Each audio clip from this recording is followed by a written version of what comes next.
बिटिया कहाँ रहती हो? इतनी बार तुमको फोन करती हो तब भी तुम नहीं उठाती हो। मम्मी घर पे बहुत काम रहता है, बहुत ज्यादा काम ही कम नहीं होता है। तो क्या क्या बताए मम्मी, दिन रात समझ लो काम में ही मेरा समय बीत जाता है। ये बताओ बिटिया तुम्हारे ससुराल में तो सब अच्छा है ना? क्या अच्छा रहेगा मम्मी? कुछ नहीं अच्छा होगा मेरे ससुराल में। मेरी ननद रानी ना फिर आ पड़ी। क्या तुम्हारी ननद रानी ससुराल में नहीं है क्या? नहीं मम्मी, ससुराल में नहीं है, रो धो के चली आई। आते ही रोना धोना शुरू हो गया। मेरी सास थोड़ी ना कम है, आंसू पोंछने के लिए कपड़ा लेके बैठी थी। मम्मी समझ लो कोई प्रॉब्लम नहीं है, फिर भी माँ बेटी दोनों लोग जानबूझ के प्रॉब्लम क्रिएट कर दी है। तो बताओ तुम्हारी ननद ससुराल से वापस यहाँ क्यों आई है? सुनोगी ना तुम्हें भी नहीं अच्छा लगेगा। दरअसल मम्मी उनके हस्बैंड बेंगलोर जा रहे हैं, तो बोल रहे हैं कि माँ भी चलेगी मेरे साथ। तो मेरी ननद रानी कह रही है माँ साथ तुम्हारी नहीं जाएंगी, मैं तुम्हारे साथ चलूंगी।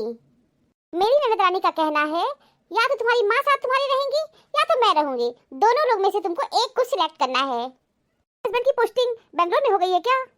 मम्मी उनके हस्बैंड की पोस्टिंग बेंगलोर में हो गई है। उनके हस्बैंड तो ठीक तो कह रहे हैं और सही भी कह रहे हैं, लेकिन मेरी ननद सही बात मानने को तैयार नहीं है ना। तुम्हारी सास भी बहुत गलत कर रही है। तोता बेटा है और ये कह रहा है कि मैं भी अपनी माँ को अपने साथ रखूंगा, तो इसमें गलत क्या है? हमारी ननद महारानी कह रही है कि माँ को छोड़ दो और मुझे ले चलो। वाह बहुत ही गलत बोल रही है, कितनी गलत सोच है। हमारी सास उनको बढ़ावा दे रही है। मम्मी मेरी सास तो उनकी बातों में हाँ मिला रही है। मम्मी मेरी सास को तो तमीज भी नहीं है, वो बुढ़िया क्यों जा रही है? उस बुढ़िया को जाने की क्या जरूरत है? बुढ़िया का दिमाग खराब हो गया है, बुढ़िया बहुत दुष्ट है। अच्छा तो तुम्हारी सास तो बहुत जवान है, शर्म नहीं लग रहा उनको? बुढ़िया बुढ़िया कर रही है जैसे वो बुढ़िया नहीं है, वो जवान है। अब क्या बताएं मम्मी, दिन भर माँ बेटी परपंच करती रहेंगी, सिर्फ ससुराल की बातें, मेरी सास की बुराई। मेरी सास उसी में हाँ मिलाती रहेंगी, मनोबल बढ़ा रही है। हाँ बेटी मैं तुम्हारे साथ हूँ, तुम यही रहोगी, तुम्हारा भी घर है। जानती मम्मी अगर हम इधर उधर खड़े हो जाएंगे ना किसी काम से, मैं बात सुनने नहीं जाती हूँ, तब मेरी ननद कहेंगी देखो मम्मी भाभी हम लोग की बातें सुन रही हैं। क्योंकि मम्मी तुमको सही बताऊँ मैं बातें नहीं सुनती हूँ, मैं तो दिन भर काम करती रहती हूँ। हाँ बिटिया मैं तो जानती हूँ तुम्हारी बात सुनने की तो आदत ही नहीं है, इसीलिए मम्मी तुमसे बात नहीं कर पा रही थी और मौका तलाश रही थी कि कहीं एकांत मिले तो मैं तुमसे बातें करूँ। कोई बात नहीं बिटिया, तुम कुछ ननद को अपनी मत कहना। मम्मी मैं कुछ नहीं कहती हूँ, तो तुम भी अपनी ननद को समझाया करो। नहीं मम्मी वो मेरी बात सुनेंगी? बिल्कुल नहीं सुनेंगी। मम्मी जिद्दी तो पहले भी थी, अब भी और जिद्दी है कि जिद को बढ़ावा दे रही है मेरी सास। इससे ज्यादा कमी तो मेरी सास में है। तुम्हारी सास का दिमाग खराब हो गया है, को अपने पास रख के बहुत गलत कर रही है। उनको अपनी बिटिया को समझाना चाहिए कि तुम्हारे पति सही कह रहे हैं, तुम अपने पति के पास जाओ और साथ में तुम्हारी सास जा रही है, ये तो बहुत अच्छी बात है। और तुम्हारी सास उल्टा ज्ञान दे रही है कि बुढ़िया सास तुम लोग के साथ क्यों जा रही है? अरे क्यों ना जाए, उनका इकलौता बेटा है और बेटा अपनी माँ को अपने साथ रखना चाह रहा है, ये तो बहुत अच्छी बात है। इतनी गलत बात है, शादी होते ही सारा अधिकार सिर्फ पत्नी का है, माँ का कोई अधिकार ही नहीं है। बेटा बिल्कुल ठीक कर रहा है और उसे ऐसा ही करना चाहिए, इस बात को कभी बढ़ावा नहीं देना चाहिए। समझ लो मम्मी मेरी नंदोई फोन करती हैं लेकिन मेरी ननद रिसीव ही नहीं करती हैं। सास कहीं है बात मत करना फोन पे, बिल्कुल भी बात मत करना। मम्मी मेरी सास ये कही है ना जब तक दामाद जी नाक रगड़ के माफी मांगेंगे नहीं तब तक भेजेंगे नहीं। वास्तव में तुम्हारी सास का दिमाग एकदम खराब हो गया है, क्या बताएं। तुम्हारी सास को भगवान सद्बुद्धि दे, हे भगवान क्या बताएं, तुम्हारे घर का मसला कभी खत्म नहीं हो सकता है। अच्छा तो ये अपनी माँ से परपंच कर रही है, मेरे जीवन में कितना बड़ा तूफान आया है और इनको कितना मजा आ रहा है।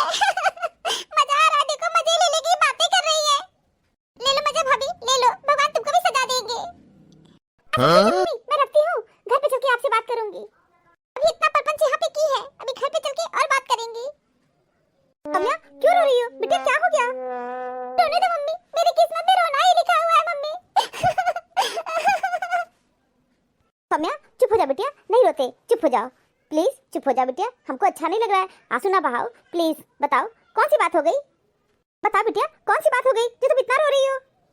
मम्मी भाभी एकांत में जाके अपनी मम्मी से मेरे बारे में अनाप शनाप बातें कर रही है, मुझे और आपको बहुत ही बुरा भला कह रही है।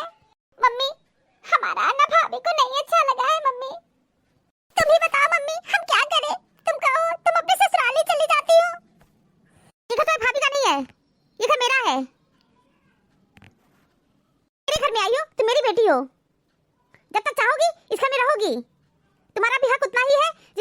का है? कौन होती है उल्टी सीधी बातें करने वाली? तुम्हारी भाभी से क्या मतलब है? तुम्हारी समस्या है ना, मैं समाधान करूंगी। वो कौन होती है बोलने वाली? दे दो, मैं तुम्हारी भाभी से बात करूंगी। अरे जगह ढिलोरा पीट रही है। माँ से परपंच करने खेत में गई थी। तो मैं उनकी खबर लेती हूँ ना, तुम परेशान मत हो। बिटिया आगे चुप हो जाओ, चुप हो जाओ बिटिया। नहीं मम्मी, हमको बहुत बुरा लग रहा है, हमको बहुत तकलीफ हो रही है। और जानती हो मम्मी, मैं भाभी की बातें चुपके चुपके सुन रही थी और भी लोग वहाँ पे सुन रहे थे। बताओ मेरे बारे में क्या सोचेंगे? मेरी ही भाभी घर से बाहर निकल के घर की पंचायत कर रही है। वहाँ 4 लोग और भी सुन रहे थे। बताओ मेरे बारे में, तुम्हारे बारे में क्या सोचेंगे वो लोग? भाभी को तनिक भी घर के मान सम्मान की चिंता नहीं है। मम्मी मैं ये कह रही हूँ, तुमको अगर बात ही करना था तो घर में बात करती। जा रही है बाहर बात करने। अपनी माँ को तो सुना ही रही है, गांव में 4 लोगों को और भी सुना रही है। वहाँ कई लोग थे और सब लोग भाभी की बातें सुन रहे थे। बहुत बुरा लगा है मम्मी बहुत बुरा लगा है मम्मी। तुम कहो तो हम चले जाएं। मम्मी हम चले जाएं, अपने ससुराल में ही रहे। नहीं, तुम ससुराल में नहीं जाओगी, तुम यहीं रहोगी। तुम्हारी समस्या का समाधान नहीं होगा, तुम यहाँ से कहीं नहीं जाओगी। भाभी को मैं उनसे बात करूंगी। नहीं मम्मी जाने दो, भाभी से बात मत करो। बस भाभी की नीयत देखो, कैसी नीयत है उनकी, कितनी गंदी सोच है। अच्छा ये बता बिटिया, तुम्हारी भाभी तुमको देखी क्या कि तुम उनकी बातें सुन रही हो? नहीं मम्मी, भाभी हमको नहीं देखी, हम छुप के उनकी पूरी बातें सुन रहे थे। मम्मी पता नहीं क्यों तुम मेरी शादी उस घर में कर दी। मेरी शादी तुमको उस घर में नहीं करनी चाहिए थी मम्मी मेरी सहेलियां देखो कितनी अच्छी लाइफ जी रही है। जानती हूँ स्वाति और मानसी अपने पति के साथ, समझ लो एक लोग दिल्ली में एक लोग नोएडा में अकेले रहती हैं। उन लोग की लाइफ बहुत अच्छी है, बहुत एंजॉय कर रही हैं। और एक मेरी लाइफ देखो मम्मी कितनी खराब हो गई है बेटा चुप हो जाओ, चुप हो जाओ। तुम्हारा रोना हमको अच्छा नहीं लग रहा है, चुप हो जाओ। बेटा तुम्हारी लाइफ भी अच्छी रहेगी, चुप हो जाओ। नहीं मम्मी मेरे जीवन में कुछ भी ठीक नहीं होगा, कुछ भी ठीक नहीं होगा, कुछ भी। बेटिया ऐसी नेगेटिव बातें नहीं करते हैं, प्लीज चुप हो जाओ। आने देता भाभी को, बात तो मैं उनसे करूंगी ना, आने दो। अपने पंचायत अपनी माँ से जितना पंचायत करना है उनको कर ले। बेटे के जीवन में इतनी बड़ी आफत आई है, उनको मजा आ रहा है। मम्मी बैठ जाओ, क्यों परेशान हो रही हो? बैठ जाओ। महारानी का इंतजार कर रही हूँ, आ जाए उनकी खोज खबर लेते हैं ना। परपंच मार रही है, परपंच अपनी माँ से तो बात कर रही है, पूरे गाँव को सुना रही है। दो, आज छोड़ूंगी नहीं उनको, बिल्कुल नहीं छोड़ूंगी। मम्मी जी आज खाना में क्या बनेगा? हमको पका दो, मेरा हार मात पका के सब लोग खा जाओ, सबको शांति मिल जाएगी और तुमको सबसे ज्यादा शांति मिलेगी। मम्मी जी ये कैसी बातें कर रही है? ऐसी बातें न करिए प्लीज मम्मी जी, अच्छा नहीं लग रहा है। जो तुम बाहर परपंच कर रही हो वो अच्छा लग रहा है। अपने तो बातें कर रही हो वो ठीक है, चलो नहीं मम्मी को बता रही हो वो भी ठीक है। और ऐसी जगह बातें कर रही हो जहाँ गाँव के 4 लोग और भी बातें तुम्हारी सुन रहे हैं। काम करो बहू, ढिंडोरा ले लो और पूरे गाँव में ढिंडोरा पीट दो, सबको बता दो, सबके घर जाके बता दो। बेटे के जीवन में इतनी बड़ी आफत आई है लेकिन तुमको मजा आ रहा है, बाहर जाके परपंच कर रही हो। मम्मी जी कौन बताया है? मैं जहाँ बातें कर रही थी वहाँ पे कोई भी नहीं था। तो दीवारों को भी कान होते हैं, 4 लोग थे वहाँ पर, तुम देखी नहीं होगी। बात करने में इतनी मदमस्त हो गई थी कि तुमको दुनियादारी की कुछ पता ही नहीं है। मम्मी जी मैं सही कह रही हूँ, मुझे बाहरी लोग कोई भी नहीं दिखाई दिए थे। मम्मी जी ये बात तो सही है कि मैं बातें कर रही थी। तो बातें ही करना था तो घर में कर लेती, बाहर तुमको बातें करने की क्या जरूरत थी? मजे ले लेके तुम बातें कर रही हो। मेरी बेटी के जीवन में इतना दुख तकलीफ आया है, बेटी दुखी है और तुमको मजा आ रहा है। नहीं मम्मी जी मुझे क्यों मजा आएगा? मम्मी जी मेरा विश्वास कीजिए, मैं फोन पे कुछ भी गलत बात नहीं की हूँ। के जीवन में जो घटना घटित हो रहा है उसी पे थोड़ी बहुत अपनी मम्मी से बातचीत की हूँ।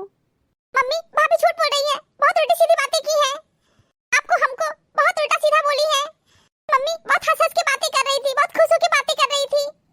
हाँ मजा तो आएगा ही, मजा ले रही है, फोन पे बातें कर रही है, अपनी माँ को सुना रही है, पूरे गाँव को सुना रही है, 4 लोग को बाहर भी सुना रही है। शर्मनाक से धोखे पी गई है, कितनी गंदी सोच है इनकी। आप बता देते बहू, आज के बाद बाहर प्रपंच नहीं करोगी, बात करना है ना, हम तुम्हारी बात करने पे प्रतिबंध नहीं लगाएंगे। तुम बात करो, घर में रह के अपनी माँ से खूब परपंच करो, दिन रात परपंच करो। ठीक है मम्मी जी, अब मैं बाहर बात नहीं करूंगी। ठीक है, मुझसे गलती हो गई, सॉरी बोलती हूँ मम्मी जी, मुझे माफ कर दीजिए। तो बाहर इज्जत लीप दी है, बाहर इज्जत लीप करके माफी मांग रही है। मम्मी जी बताइए खाना में आज क्या बनाएं? कुछ मत बनाओ, नहीं खाएंगे तुम्हारे हाथ का खाना पीना। दी हो इतना परपंच खा लिए है। सॉरी मम्मी जी, गलती हो गई। अब बातें नहीं करूंगी। आप कहेंगी ना तो अपनी मम्मी से बात भी नहीं करूंगी, कभी नहीं करूंगी। अगर आपका मन हो तो फोन ही रख लीजिए मम्मी जी। सीधी सादी सती सावित्री मत बनो, बहुत ज्यादा नाटक मत करो यहाँ पर। मारने में बहुत तेज है। मम्मी जी फोन रख लीजिए, अभी फोन रख लेना, तुम्हारी माँ यहाँ आ जाएंगी। जानते हैं ना तुम्हारी माँ बहुत बड़ी डाइन है, बहुत बड़ी। प्लीज मम्मी जी मेरी मम्मी के बारे में कुछ भी मत बोलिए, हमको अच्छा नहीं लगेगा। Sorry mummy ji, once again I am very very sorry. अब मैं ऐसी गलती कभी नहीं करूंगी। ठीक है, जाओ किचन में, जो तुम्हारा मन करे बना देना खाना। दीदी आपके हस्बैंड का फोन आया हुआ है, लीजिए बातें कर लीजिए। भाभी फोन काट दीजिए, हमें बात नहीं करना है। प्लीज दीदी बात कर लीजिए ना, 2 मिनट बात कर लीजिए। बात करने से समस्या का समाधान जल्दी हो जाएगा। भाभी कह दिया ना कि हमको बात नहीं करना है, प्लीज जाइए यहाँ से आप। प्लीज दीदी मेरे कहने से एक बार बात कर लीजिए। मेरी अम्मा मत बनिए, मैं कह दी ना कि मुझे फोन पे बात नहीं करना है, प्लीज रखिए। जाइए यहाँ से, हमारा दिमाग मत खाइए, नहीं तो फोन आप कहाँ फेंक देंगे। क्या हो गया, इतने गुस्से में क्यों हो? क्या बताएं मम्मी, भाभी ना हर समय मूड खराब कर देती हैं। अब क्या हो गया? मम्मी मेरे हस्बैंड का फोन आया था, भाभी हमसे कह रही थी बातें कर लो। अरे हस्बैंड तुम्हारी भाभी से बात करते हैं। मम्मी भाभी फोन लेके आई थी और बोल रही थी 2 मिनट ही बात कर लीजिए। मम्मी मैं बात नहीं की। अच्छा बिटिया बहुत बढ़िया की हो, बात बिल्कुल मत करना। जब तक वो नाक रगड़ के माफी मांगेंगे नहीं तब तक हम तुमको भेजेंगे नहीं। रुक जाओ, मैं फोन मिलाती हूँ। देखिए क्या बात करना चाहते हैं। हेलो दामाद जी, कैसे हैं आप? प्रणाम माता जी। खुश रहिए, कैसे हैं आप? मैं ठीक हूँ माता जी, बिल्कुल ठीक हूँ। तो अभी मेरी बहू के मोबाइल पे आप फोन किए थे, कौन सी बात करना चाहते हैं? माता जी मैं यही कह रहा हूँ कि आप अपनी बेटी को भेज दीजिए। नहीं, मेरी बिटिया आपके साथ नहीं जाएंगी। पहले आप यहाँ आइए और नाक रगड़ के माफी मांगिए। माफी मांगेंगे तभी मैं अपनी बिटिया को भेजूंगी। और हाँ, आपकी माँ आपके साथ बेंगलोर नहीं जाएंगी, मेरी बेटी जाएगी। अच्छा माता जी, मैं नाक रगड़ के माफी मांगू? जैसे लगता है मैं बहुत बड़ा अपराध कर दिया हूँ। मैं अपराधी हूँ माता जी? मैं कोई अपराधी नहीं हूँ और न मैंने कोई अपराध किया है। माता जी मैं नाक रगड़ के क्या, मैं माफी भी नहीं मांगूंगा। काम करिए माता जी, आप अपनी बेटी को आजीवन अपने पास बैठा के रखिए। तलाक के कागज भेज देता हूँ। क्या तलाक के कागज? तलाक के कागज भेजोगे? हाँ माता जी, आपकी श्रवण शक्ति थोड़ी कम हो गई है।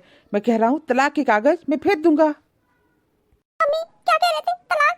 नहीं मम्मी, मैं तलाक नहीं दूंगी मम्मी। मेरा क्या होगा मम्मी? नहीं मम्मी, नहीं, ऐसा नहीं होना चाहिए मम्मी। परेशान मत बिटिया, मैं कुछ करती हूँ, बिल्कुल परेशान मत हो तुम।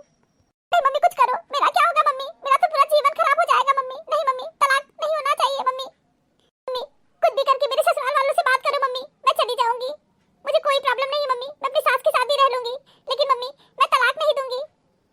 मम्मी मेरे हस्बैंड में और कोई प्रॉब्लम नहीं है, मुझे तलाक नहीं चाहिए मम्मी, मुझे तलाक नहीं चाहिए।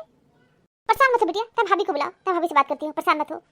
बहू दामाद जी को फोन लगाओ, उनसे बातें करो। कौन सी बातें करूं मम्मी जी? मेरी बेटी के बारे में बातें करो, और कौन सी बातें करना है? मम्मी जी आपके दामाद हमको कई बार फोन किए और वो बहुत अच्छी बातें करते हैं। बार बार वो एक ही बात कह रहे थे। कौन सी बात कह रहे थे? जी आपके दामाद जी सिर्फ एक ही बात कह रहे थे कि भाभी आप मुझे ये बताइए कि अगर आप अपने पति को लेकर के अकेले रहेंगी, अपनी सास को छोड़ देंगी तो कैसा रहेगा? आपकी सास अकेले रहेंगी, अकेले बनाएंगी खाएंगी, अच्छा लगेगा? भाभी मेरी तो ननद भी तो है, मेरी सास अपनी बेटी के पास भी तो जा सकती है। दीदी ये सब बातें इसमें नहीं करने का है, आपके हस्बैंड गलत नहीं कह रहे हैं। बेटी तो ससुराल में रहती है ना, आपकी माँ क्या ससुराल में रहेंगी? ऐसी नासमझी वाली बात मत करिए। मैं आपसे यही कहूँगी कि आप अपने पति के साथ बेंगलोर चली जाइए। आपकी सास ही तो जा रही हैं और आपको कोई दिक्कत नहीं होगा। जब साथ साथ रहेंगी ना तो एडजस्टमेंट हो जाएगा। साथ साथ रहिएगा, घूमने जाइएगा, बाहर एक दूसरे के साथ टाइम स्पेंड करिएगा, सब कुछ ठीक हो जाएगा दीदी। आपको बढ़ाने से कोई फायदा नहीं है। अब मम्मी जी ये बताइए कि अगर हम आपके बेटे के साथ चले जाएं तो क्या ये अच्छा रहेगा? नहीं बहू, अच्छा बिल्कुल नहीं रहेगा। ये तो बात आपके दामाद जी बार बार कह रहे हैं। भाभी जी आप भी अपने पति के साथ चल जाइए। जरा सोचिए मम्मी जी कि अगर इनके पति इनको लेके बेंगलोर चले जाएंगे तो इनकी माँ अकेली पड़ जाएंगी। क्या ये अच्छा रहेगा? मम्मी जी, ये कहीं से भी अच्छा नहीं रहेगा। प्लीज़ मम्मी जी, आप दीदी को उनके पति के साथ भेज दीजिए। हाँ बहू, तुम बिल्कुल ठीक कह रही हो। तुम दामाद जी से बात कर लो और बिटिया हमारी चली जाएंगी। भाभी, आप बातें कर लीजिए, मैं जाने को तैयार हूँ, मैं चली जाऊंगी। दीदी, आप तैयार हैं? भाभी, मैं तैयार हूँ, मैं चली जाऊंगी अपनी सास और अपने हस्बैंड के साथ बेंगलोर। दीदी, बहुत अच्छा रहेगा दीदी, जाइए बेंगलोर, बहुत अच्छा शहर है दीदी। आप वहाँ पे एंजॉय करिएगा और खुश रहिएगा, थोड़े दिन में सब कुछ अच्छा हो जाएगा। हाँ बहू, तुम दामाद जी से बातें कर लो, हम अपनी बिटिया को भेज देंगे, ये सही रहेगा। हाँ मम्मी जी, भेज दीजिए और आप परेशान मत होइए मम्मी जी, सब कुछ अच्छा हो जाएगा मम्मी जी। अभी तो दीदी की नई नई शादी हुई है और आप बहुत जल्दी परेशान हो जाती हैं। हाँ बहू, तुम बिल्कुल ठीक कह रही हो, तुम बहुत अच्छी हो। मम्मी जी, आप भी बहुत अच्छी हो और दीदी भी बहुत अच्छी हैं। मम्मी जी, प्रॉब्लम यही हो जाती है कि हम लोग अपने तरीके से सोचते हैं, हम लोग दूसरे की प्रॉब्लम को सोचते समझते ही नहीं है। जी, आपके दामाद तो बिल्कुल अच्छे हैं, अपनी माँ का कितना ध्यान रखते हैं। अगर मम्मी जी आपके बेटे आपका ध्यान नहीं रखेंगे तो आपको अच्छा लगेगा? नहीं बहू, कभी नहीं अच्छा लगेगा। ठीक है मम्मी, मैं अपना सामान पैक करने जा रही हूँ। भाभी, आप बात कर लीजिए। दीदी, आप सामान पैक करिए और आपके हस्बैंड तुरंत आपको आ जाएंगे लेने। जाओ बिटिया, अपना सामान पैक करो। हाँ मम्मी, जा रही हूँ सामान पैक करने। इंसान तब समझदार नहीं होता जब वो बड़ी बड़ी बातें करने लगे, बल्कि समझदार तब होता है जब वो छोटी छोटी बातें समझने लगता है। शिकायत की पाई पाई जोड़ रखी थी, उसने गले लगाकर सारा हिसाब किताब बिगाड़ दिया। दुनिया में सबसे खुश वो लोग रहते हैं जो ये जान चुके हैं कि दूसरों से किसी भी तरह की उम्मीद करना व्यर्थ है। Thank you for watching this video. Video अच्छी लगी हो तो लाइक और शेयर करना ना भूलें और चैनल को सब्सक्राइब नहीं किया है तो फटाफट सब्सक्राइब कीजिए। तो मिलते हैं अगली वीडियो में एक नई स्टोरी के साथ। तब तक आप लोग अपना बहुत ख्याल रखिएगा, हमेशा खुश रहिए, प्रसन्न रहिए, हंसते मुस्कुराते रहिए। तो मिलते हैं अगली वीडियो में एक नई स्टोरी के साथ। आप सभी को बहुत बहुत धन्यवाद, बहुत बहुत धन्यवाद। तो प्लीज़ प्लीज़ मेरे चैनल को सब्सक्राइब कीजिए। Thank you.